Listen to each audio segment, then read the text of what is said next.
Subscribe करें जनरत express को और पाए अपने शहर की खबरें सबसे पहले। पूरी दुनिया को पता है कि यूक्रेन और रूस में इस समय भारी तबाही मची हुई है। दोनों देश आपस में टकरा गए हैं, एक दूसरे को मारने पर तैयार हैं। वहीं रूस यूक्रेन पर आज लगभग 7 से 8 दिनों में धावा बोल चुका है। वहीं आपको बता दें कि भारत के जो बच्चे थे, जो पढ़ने वाले बच्चे थे, वो रूस में जाकर कई हजारों छात्र जो पढ़ाई के लिए गए हुए थे। वहीं भारत के उत्तर प्रदेश के जनपद श्रावस्ती के कुछ छात्र थे जो यूक्रेन में पढ़ाई के लिए गए थे। वहीं यूक्रेन में रूस के हमले से यूक्रेन में तबाही फैल गई और तबाही फैलने से वहां के छात्र में डर समा गया, भयभीत हो गए। एक तरफ से वहीं पर यूक्रेन से भारत के छात्रों को वापस लाने की तैयारियों में जुटा हुआ है और लगभग छात्रों के वापस ला चुका है। वहीं अगर बात करें यूक्रेन की राजधानी कीव से एमबीबीएस के 2 छात्र रोहनिया के रास्ते भारत सरकार के द्वारा निःशुल्क अपने घर श्रावस्ती जनपद में पहुंच चुके हैं। नमस्कार, मैं हूं रामकृष्ण वर्मा। बने रहे हमारे साथ छोटी बड़ी खबरों को देखने के लिए। अगर आपने अभी तक चैनल को सब्सक्राइब नहीं किया, चैनल को सब्सक्राइब कर ले तथा बेल आइकन जरूर दबा दें, जिससे आपको खबर की नोटिफिकेशन मिलती रहे। उत्तर प्रदेश के जनपद श्रावस्ती के जो छात्र थे, वो 2 छात्र रोमानिया के रास्ते भारत सरकार के द्वारा निःशुल्क श्रावस्ती जनपद में अपने घर में पहुंच चुके हैं। कस्बा इकोना के 2 छात्र वापस सुरक्षित पहुंच गए हैं। दोनों छात्रों ने यूक्रेन में हवाई हमले में गोलाबारी की आवाज से काफी डरे और सहमे हुए थे। घर आने पर वो अपने को परिवार में पहुंचकर सुरक्षित महसूस कर रहे हैं। श्रावस्ती जनपद कस्बा इकोना मोहल्ला शास्त्री नगर निवासी सद्दाम हुसैन रानी पुत्र इसरार अहमद उर्फ बब्बू 5वां वर्ष व कस्बा इकोना मोहल्ला गौतम नगर निवासी आर्मन प्रताप सिंह पुत्र अजय प्रताप सिंह 3रे वर्ष का छात्र यूक्रेन की राजधानी कीव में एमबीबीएस छात्र की पढ़ाई करने के लिए गए हुए थे। कस्बा इकोना गौतम नगर निवासी मेडिकल छात्र सद्दाम हुसैन ने अपनी आप बीती बताते हुए कहा कि पढ़ाई करने के दौरान यूक्रेन और रूस के बीच शुरू हुई जबरदस्त जंग से मेडिकल छात्र के बच्चे अपने को सुरक्षित करने के लिए कमरों से निकलकर बंकरों में जाकर छिपे कर भूखे प्यासे रह रहे थे। भारत सरकार के आह्वान पर वापस लाने के लिए मेडिकल छात्र दोनों देशों के सैनिकों ने सुरक्षा में बसों की यात्रा करके 800 किलोमीटर दूर बॉर्डर सीमा रोमानिया पहुंचे। इससे पूर्व यूक्रेन के सैनिकों ने अपने ही देश में मेडिकल छात्रों के साथ काफी दुर्व्यवहार करते हुए 10 किलोमीटर पहले ही छोड़ दिया, जहां से मेडिकल छात्र पैदल चलकर बॉर्डर सीमा पर करके रोमानिया देश पहुंचे। रोमानिया के सैनिकों एवं नागरिकों ने खाने पीने की व्यवस्था दी। रिफ्यूजी कैंप में सम्मान देकर ठहराया गया। इस दौरान भारत सरकार के एमबीबीएस अधिकारियों ने 28 फरवरी को रोमानिया के एयरपोर्ट ले जाया गया।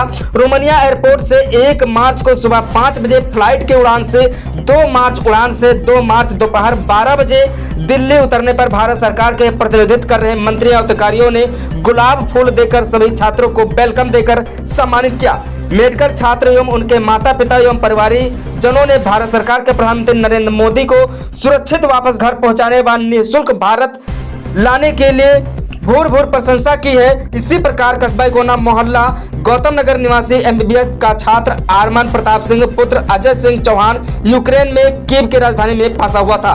मेडिकल छात्रों ने बताया कि भारत सरकार के द्वारा उपलब्ध कराए गए भारतीय विमान रोमानिया के एयरपोर्ट के हवाई यात्रा से वापस 2 मार्च को घर सुरक्षित पहुंच गए हैं। बाबा रिटायर्ड फार्मासिस्ट राजेंद्र प्रताप सिंह, पिता अजय प्रताप सिंह, माता उपमा सिंह व मेडिकल छात्र ने प्रधानमंत्री नरेंद्र मोदी के छात्रों को यूक्रेन देश से वापस निकालने के लिए बहुत धन्यवाद दिया है। आइए सुनते हैं छात्र की जुबानी। डिस्ट्रिक्ट श्रावस्ती के रहने वाला हूँ। मैं यूक्रेन के इवानो फ्रैंकिस नेशनल मेडिकल यूनिवर्सिटी में पढ़ाई करता हूँ। 5th ईयर का स्टूडेंट हूँ।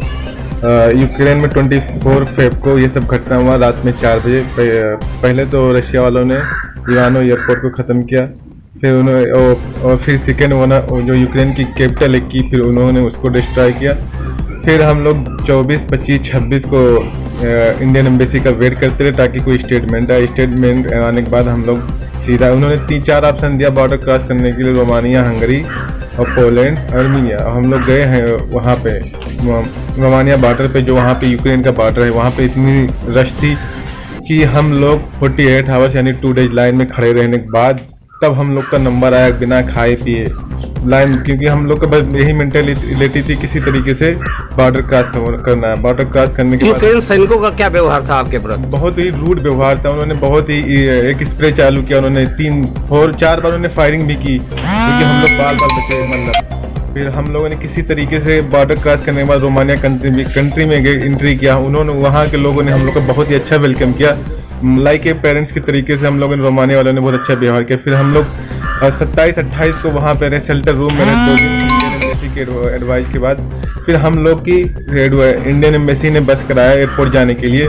फिर हम लोग 1 तारीख को रोमानिया की एयरपोर्ट पे पहुँचे। फिर हमारी यहाँ पे 2 तारीख को दिल्ली में 12:30 पे फ्लाइट लैंड हुई।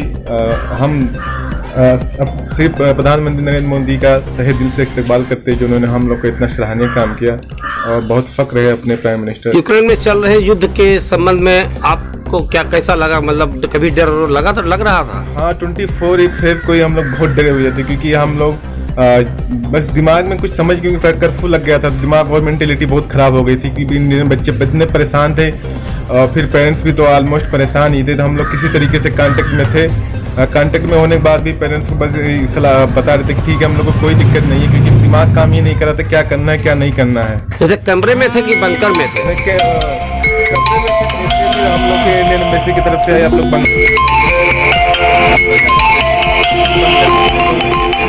ये आपके भतीजे हैं?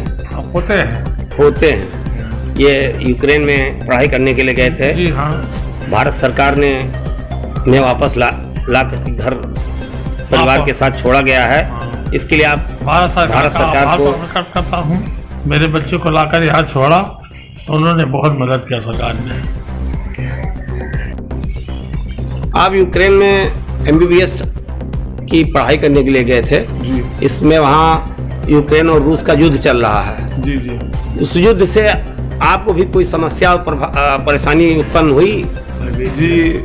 क्या नाम है आपका पहले? जी, मेरा नाम आर्यन प्रताप सिंह है और मैं यूक्रेन के इवानो फ्रैंकिस शहर का 3rd ईयर का MBBS का छात्र हूँ। और यूक्रेन में युद्ध शुरू हुई, लेकिन हमारा तो चूँकि शहर पोलैंड बॉर्डर से है तो उसका उतना प्रभाव वहाँ पे नहीं है।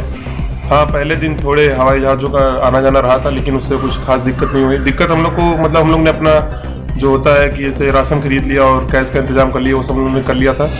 फिर उसके कुछ दिनों बाद हम लोग को एडवाइजरी जारी की गई कि आप लोग इंडिया आने की कोशिश करें। उसी कारण हम लोग अपने खुद से हम लोग ने बस किया, उससे हम लोग रोमानिया बॉर्डर गए। रोमानिया बॉर्डर पे कोई भी इंतज़ाम नहीं था सरकार की तरफ से, वहाँ पे एम्बेसी वाले भाग के चले गए थे। हम लोग पूरी रात ठंडी में पड़े रहे, कुछ नहीं इंतज़ाम दिया गया। फिर हम लोगों ने खुद से धक्का मुक्की खा के चोट वोट लगा के फायरिंग हुई हम लोग के ऊपर, मतलब हम लोग हवाई फायर की, हम लोग भाग जाए यहाँ से, लेकिन हम लोग नहीं भागे। किसी तरह हम लोगों ने बॉर्डर क्रॉस किया। फिर वहाँ पे रोमानिया में घुसने के बाद तो रोमानिया के लोकल पीपल, वहाँ के वॉलंटियर, वहाँ के NGO ने हमारी काफ़ी मदद की, बहुत ज़्यादा मदद की, जितनी हम लोगों ने कभी उम्मीद नहीं रखी थी। भारत सरकार से ज़्यादा उन्होंने हमारी मदद कर दी। और फिर वहाँ पे एम्बेसी आई, एम्बेसी ने हमारा फ़्लाइट कराया, उससे हम लोग इंडिया आए। फिर इंडिया आने के बाद दिल्ली में उत्तर प्रदेश सरकार की तरफ से भी कुछ लोग आए, उन्होंने हमारे ट्रांसपोर्टेशन, शेल्टर और फूड का व्यवस्था कराया, जिसके लिए मैं उनका धन्यवाद करना चाहूँगा।